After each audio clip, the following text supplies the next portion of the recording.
বাংলাদেশ আওয়ামী লীগ সরকার। এরা হলো দলীয় সরকার, আওয়ামী লীগের সরকার, এরা জনগণের সরকার না। যে বিএনপি কোনো নির্বাচনে, উপজেলা নির্বাচনে অংশগ্রহণ করবে না, এবং নির্বাচনে অংশগ্রহণ করলে তাদেরকে দলের থেকে বহিষ্কার করা হবে।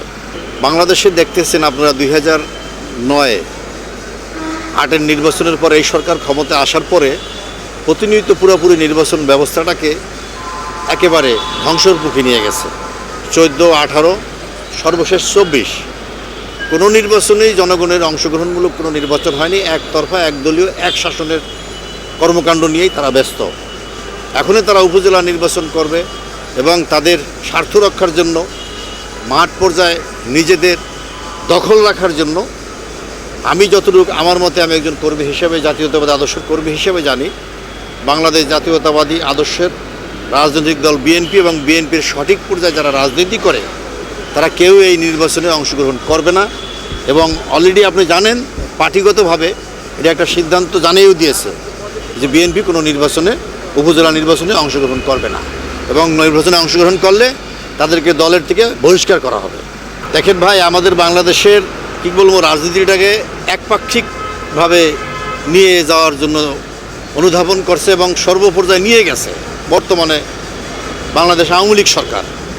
এরা হলো দলীয় সরকার, আওয়ামী লীগের সরকার, এরা জনগণের সরকার না। এরা যদি জনগণের সরকার হইতো, এরা এই 2-3টা নির্বাচনের যে পজিশন ভোটের সাধারণ জনগণের, তাতে তারা বুঝতে পারতো যে জনগণ তাদেরকে পছন্দ করে না, কিংবা এই ধরনের নির্বাচন পছন্দ করে না। এখন বাংলাদেশের জনগণকে তারা কোনো কিছুতেই তোয়াক্কা করে না। তারা মাঝে মধ্যে যদিও ধর্মিকভাবে ধর্ম নিয়ে কিছু সবক দেয়, আসলে তারা বাংলাদেশ জাতীয়তাবাদ কিংবা ইসলামের মূল্যবোধকে তাকে বিশ্বাস করে না। ওনারা বলে, মাঝে মধ্যে শুনি ওনাদের দলের ভালো ভালো নেতারা, দলের সর্বোচ্চ যে দলের, সেও বলে ফিলিস্তিনি নিয়ে কথা বলে। ঠিক আছে, ফিলিস্তিনিদের উপর ইসরায়েলি হামলা, সেটা আমরাও তীব্র নিন্দায় প্রতিবাদ জানাই, এটা ঠিক আছে। কিন্তু ভারতে যে মুসলমানদের উপরে নামাজরত অবস্থায় যে ধরনের আক্রমণ করছে, সেটা নিয়ে কিন্তু অন্য কোনো কথাবার্তা বলে না।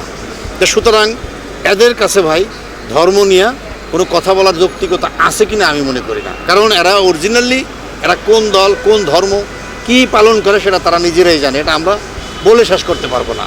বাংলাদেশের জনগণ এটা বোঝারও তাদের অপেক্ষা রাখে না। দেখেন, বাংলাদেশের প্রতিবেশী দেশ হলো ভারত।